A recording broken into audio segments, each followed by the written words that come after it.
Hey guys, what's going on? BigRedReviews here with my friend Logan. This is our Mandalorian review. If you guys watched the other video, I had the Mandalorian review filmed, but he wanted to do it, and I wanted to do it with someone else to talk about it. So this is it. This is his first video on the channel.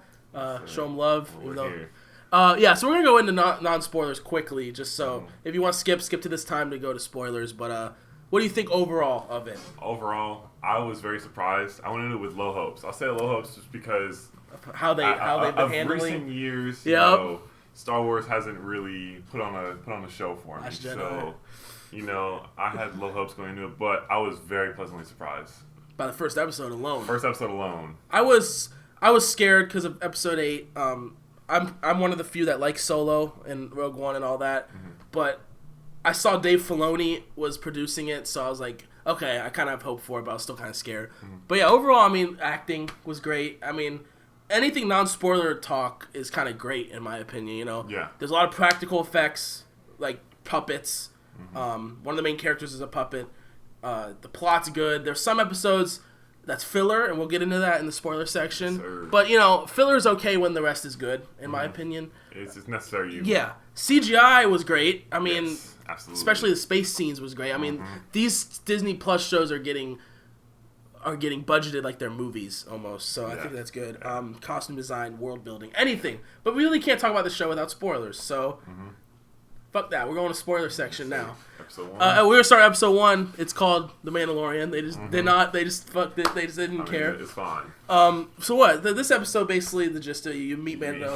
You see, you know, the Mandalorian species, see what it's all about, see how he's a bounty hunter, and I think what's going on. You find out in this episode that he's not actually Mandalorian. Yeah. You find out he's a foundling or something. I don't know if it's this episode you find that out or the next one, but yeah, just as you meet him, you see he doesn't like droids. You know, you meet the whole Mandalorian crew, and then he gets a bounty from the Empire, which I think this was really cool to see the Empire like this. You know, they're raggedy 5 years after, and that is, if you guys don't know, basically right after the Empire fell, there's like all these high-ranking officers were still trying to rebuild it under their own, and that's what you see here. So he goes, and I'm not gonna go through the whole episode, but you know, he gets to the end, and he meets the robot IG-11, who was voiced by Taika Waititi, who voices Korg in Thor 3 and all that. And he ends up finding Baby Yoda, which y'all know, even if you don't, you know that by now. People who don't even like Star Wars know Baby Yoda by now. This, in my opinion, was a very great addition. It threw everyone off guard as to what the hell this is. We've never seen this before. And it made you more invested in the show than I was going to be invested no matter what, if it was someone else at the end. But Baby Yoda is just different. You know, we get to see that little hint of the Force, but it's not like a regular Skywalker movie. And he's cute as hell, all right? I mean, every time I see him, I just melt, you know? So it's like, whatever. Let me tell you, episode 1, the second he saw him when he was giving him, I'm like, bro, he's going to come back for him. You could just tell the way remember when Baby Yoda got carried off? He's going away. Yeah. Oh, you told episode. Was that 3?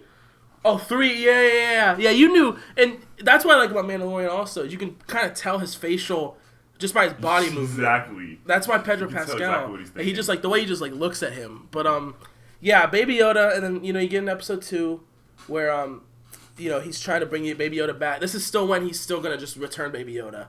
And he gets hurt in the battle, and Baby Yoda tries to heal him, but we don't know that. We did at that point. We didn't really know much about Force healing. We know it's happened before. Yeah. But obviously, episode 9, you know they kind of butchered that into the ground. Yeah. But I'm kind of torn on Force heal because like I like when Baby Yoda does it, but I don't really know how I feel about when like everyone does it. Yeah. Because Baby Yoda is understandable, you know, his whole species, but so he tries to do something. Is that Billy? He tries to do something, and we don't know what he's trying to do, basically. And then they get into it. They're trying to. The Jawas break his ship. They fight the Mudhorn, and this is where you first see the Force. And what do you think of this whole scene of Baby Yoda saving Mandalorian? Like, did you feel the connection there at all? Did you feel like he felt like he deserved it, or? I do, bro. I love Baby Yoda using the Force just because, and I like how it drains his energy because you can tell he's new to the Force. Yeah. And it's almost like you're seeing someone being introduced to the Force and slowly learning his powers, and then because he's so little, like you see him get exhausted every single time. I think it works perfectly. Honestly, I think it's a perfect addition. Although I don't like how well he uses it necessarily because I think like he's had no real hiccups when he's been using the Force, which I think is a little kind of like Who, Yoda? Baby Yoda. All of a sudden, you can just do shit like no like time to hit, no training, but like I still think it's. I think it's a good addition. It's I good. think it's perfect. Force in Star Wars is always good.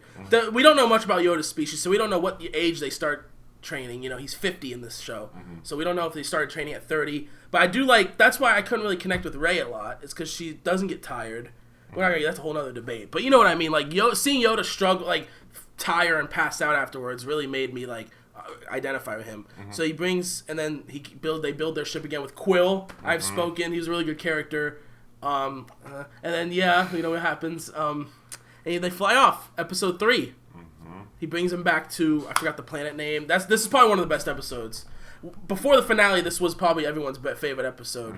Where he brings the child back, and you see the doctor come out. He has a Camino patch, which is where they clone the stormtroopers. So we still don't know what the Empire wants with Baby Yoda. We don't know if they want to clone him. We don't know if they want to. There's a rumor going around that they want to drain his life force and put it into Palpatine. I don't know. Yeah, because Palpatine's alive at this point now. I guess so. I don't really like that a lot, but whatever.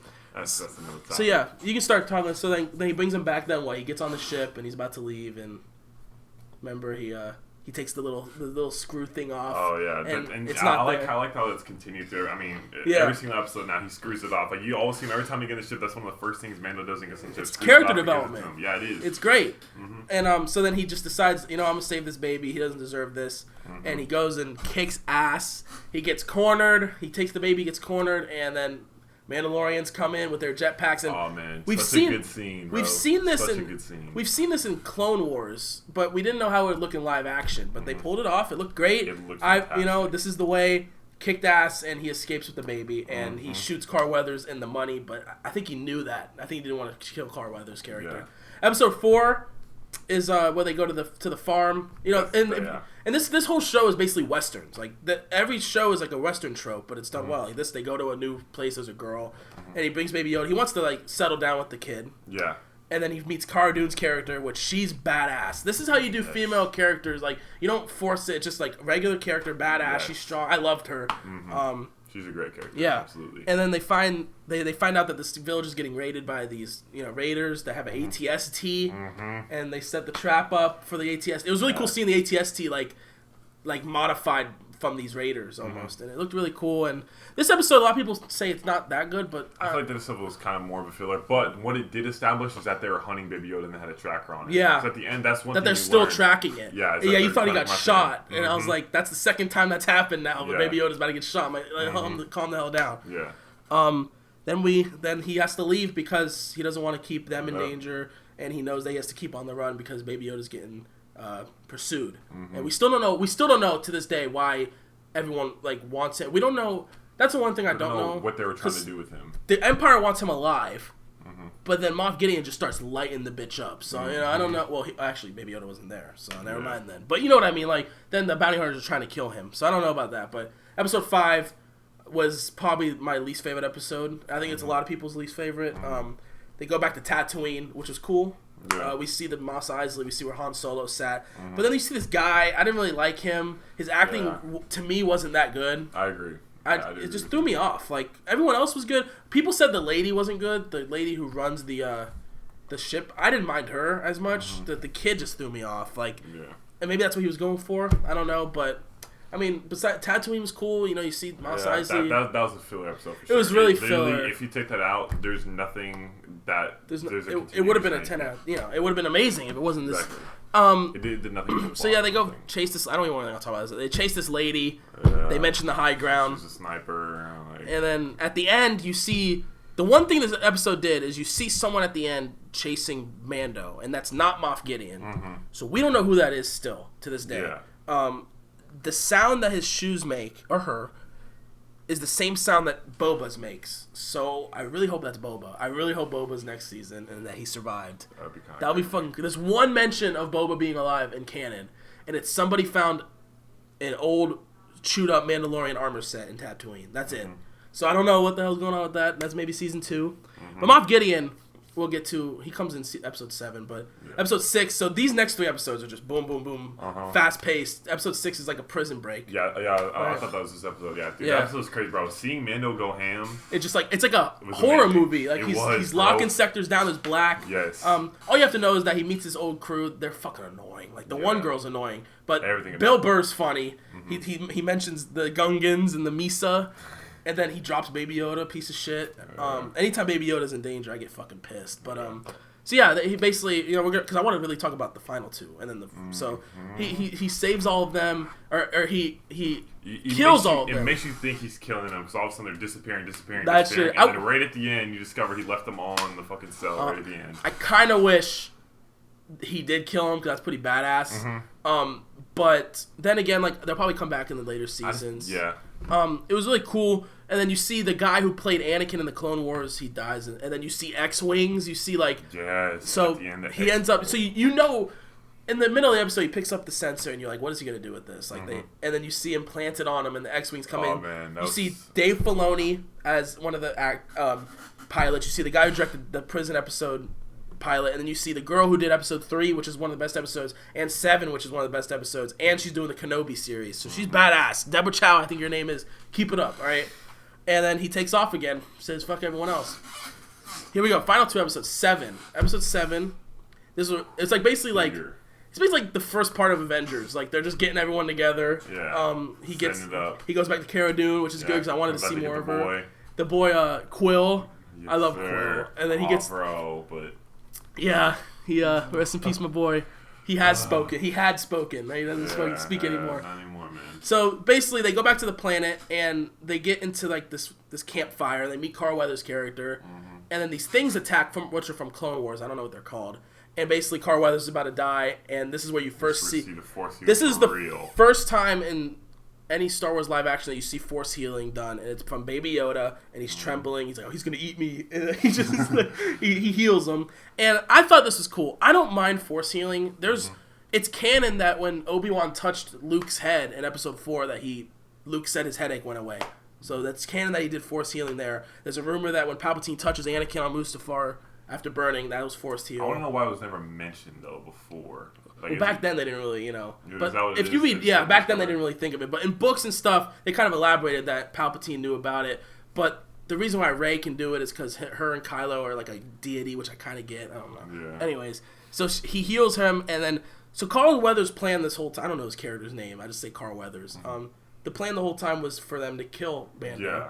But after Baby Yoda heals him, he sees that Yoda's not, bad Baby Yoda. We know he's not Yoda's kid, okay? I'm not calling him whatever, Baby Green. I'm calling him Baby Yoda. Right? Sorry, Baby Yodel, whatever. But Carl Weathers ends up killing the 2 assassins, and they go into the town, and they see the one guy with the really cool voice, and he's like, I want to see the baby. And this is where you first see Moff Gideon, who Gus Fring on Breaking Bad, great actor. Came out. I got hardcore Gus vibes still. He's just standing there. And I think it's the actor himself. He just portrays that. He just he's has so that good at switching, right? He gives that glare. So they're in this cantina, and all of a sudden, like everyone gets shot, and then Moff Gideon lands on the TIE fighter. He just rises up. You see Death Troopers. You see which the only person that we know besides Moff Gideon who has had Death Troopers is the guy from Rogue One, Krennic. So this guy is high up. So we basically all we know about this guy is that he did something he basically kind of was part of wiping out the Mandalorians. And then at the end, Baby Yoda's on the ground and Quill dies. And then we had to wait a week and a half over Christmas to figure out what happens. And they killed Quill. They did it. I can't believe they fucking I thought he was going to start moving at the end, but he didn't. No, and they take Baby Yoda. Fucking killed him. And bro, I don't know about you, when they kept fucking punching Baby Yoda, I was ready to beat their ass. Let's get into episode 8, which is my favorite. I think his favorite episode. This episode is just nonstop. This is what Star Wars is, all right? This is nonstop, sci-fi action. So in the beginning, you almost have like an SNL skit where like these 2 stormtroopers are just talking to each other and like, what is this? And he really wants to see it, so he ends up seeing it, and they keep hitting him. I'm like, stop fucking hitting him. He keeps making noise, and they fucking punch the bag. He gets bit in the finger. He punches the shit out of Baby Yoda. IG-11 comes in. Oh, and then there's that scene where they're test shooting, and they just miss every shot. That's fucking funny. That's the comedy. IG-11, dude. He takes their head and just slams it. Oh my god! And this episode's so good because it's directed by Taika Waititi. He did Thor 3. He did Jojo Rabbit. He's so good at comedy and tension. And So then IG-11 takes the speeder, goes in, kicks ass. You know, you think Baby Yoda's right here. He just switches his body around, shoots right here. And Mandalorian, there's a really cool scene where Mandalorian just kicks the door open. He gets shot in the shoulder. He shoots the and like what I like about this episode is like if this was like a movie like Rey and all them, they would have killed all those stormtroopers. They kill some of them, and then Moff Gideon shoots the explosion thing, and it blows up. And then Mando, that's the big thing. And what I liked was I wasn't watching with I was watching with him, and I was like, why wouldn't Baby Yoda force heal him? But then they make Baby Yoda do the fire thing, and that makes him pass out. Yeah. That scene that scene gave me chills. You know, like the guy walks in, you see a flame trooper. Oh man! And you just see 2 ears pop up. You're like, Baby Yoda, God, bro. And that was so cool. And Baby Yoda just passes out. And then he goes like that. Sorry, not this. He goes like that. Whatever.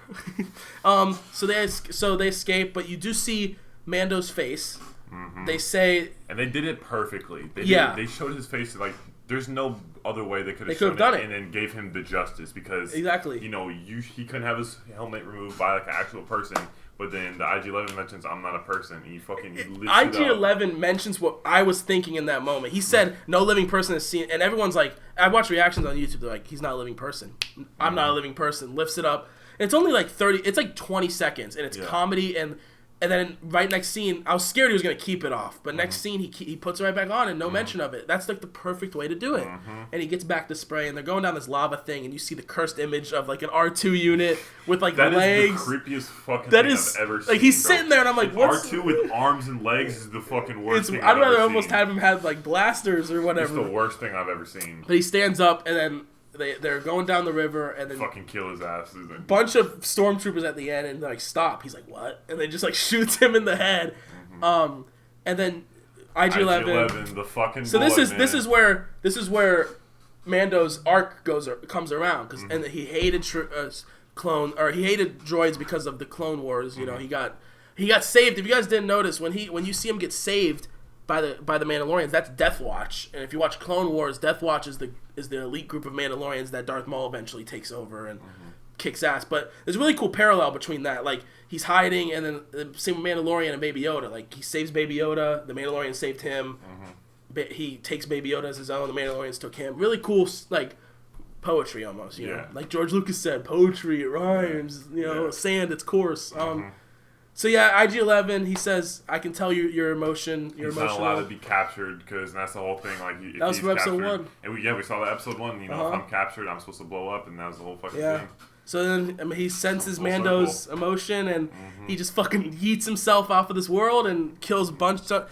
And this is where probably one of my favorite scenes. They go out, and he's in a TIE fighter. And this is like one of the most highly detailed scenes of a TIE fighter I think we've seen. Like you see it up close, you see the wings and... So Mando gets this, and people are. I saw. Can I say the one thing I don't like? So we forgot to mention it. So during that episode, when they go down in the sewers and they escape, they end up running into Mando's old quarters. Yeah. So whatever, her old boss is down there. She fucking says she ends up giving him his jetpack. Oh, you're gonna say? I was just about to bring that up because there is a counter argument to that. So you were gonna say about how he doesn't know how to. She says like you don't know how to. But here we go, counter argument, and we can discuss this. He only uses it to go up, and then he lets go of it, and then he zips it, and then at the end he's struggling. You have to look closer, but he's like struggling, and he like hard lands. So I guess obviously he shouldn't have. I just don't like the fact that he used it. Like just in general, like I wanted to see training before he used it for anything. Yeah. He fucking timed it perfectly. Like it's just kind of like. I think we'll see training, and I think the thing that made me more mad is literally like 2 scenes before is whenever. Yeah, if they said it like you can't use it because you're not worthy of it yet. If they said that a couple episodes earlier, I would have been like, all right. Yeah. It was like 2 scenes, so I really hope we see training more. They did it the best of their ability, where he just went up and down. So at least he wasn't flying, but still. Yeah. And so he grabs and then the funniest scene probably in the whole series, one of the funniest is he's like, can you do the magic hand thing? He goes like this, and Baby Yoda just waves. I love Baby Yoda. I really hope he doesn't die. But so he gets on the TIE fighter, puts a thing on it, explodes, and you can tell you're like, that was an explosion. That guy's still alive. I'm like, why would they kill Moff Gideon? You know. And the only thing about this episode is like it wraps up very fast. Like, he lands, they're like, oh, we're gonna stay here, you know. Yeah. And then him and Baby Yoda take off, and then and behold, so his favorite part. I knew about this. Unfortunately, I wish I didn't. And it pans, and he has the fucking Darksaber. The first time we've seen Darksaber in live action. If you don't know what the Darksaber is, watch Clone Wars and Rebels. And yeah, end series. Perfect end way to series. Perfect way to wrap up season 1. Man, that episode was just tense, and I really hope to see what we... Gave me chills. I got chills. I got chills, and that's really rare for a TV show. The one thing, Yoda stopping the fire gave me chills. Like, absolutely. And Yoda, when the first time Yoda used the Force, I was like, the music in the show, like the little like Western theme. Damn, it's so good. But I'm gonna give this a 9 out of 10. I completely agree. 9 out of 10. It's just deserved. It would have been a 10, like I said earlier, if it wasn't for episode 5. But I'm not gonna make it an 8. Like episode 5, I can still sit down and just like it's Tatooine, and like we said earlier, I don't know if we said earlier in the car, but we're like a show that's as great as this is allowed to have one filler episode. Like a show that's terrible. You can't really have filler because it's just going to be more terrible. Yeah. But we're really hyped for season 2. Quick predictions. I mean, I think Mando's going to end up getting the Darksaber. That's what we were talking about in the car. That's a dead giveaway, bro. They foreshadow it so hard. I think Mando, we're like trying to feel like, okay, this is Mando. Why is he so important? Why do they want to make a story about him? I think he's going to reunite Mandalore under him using the Darksaber. I completely agree. I think we're going to find out a little bit more Baby Yoda. I don't think they're going to go too deep. They said Baby Yoda has a name. Jon Favreau and Taika Waititi said that he has a name, and they're not ready to announce it yet.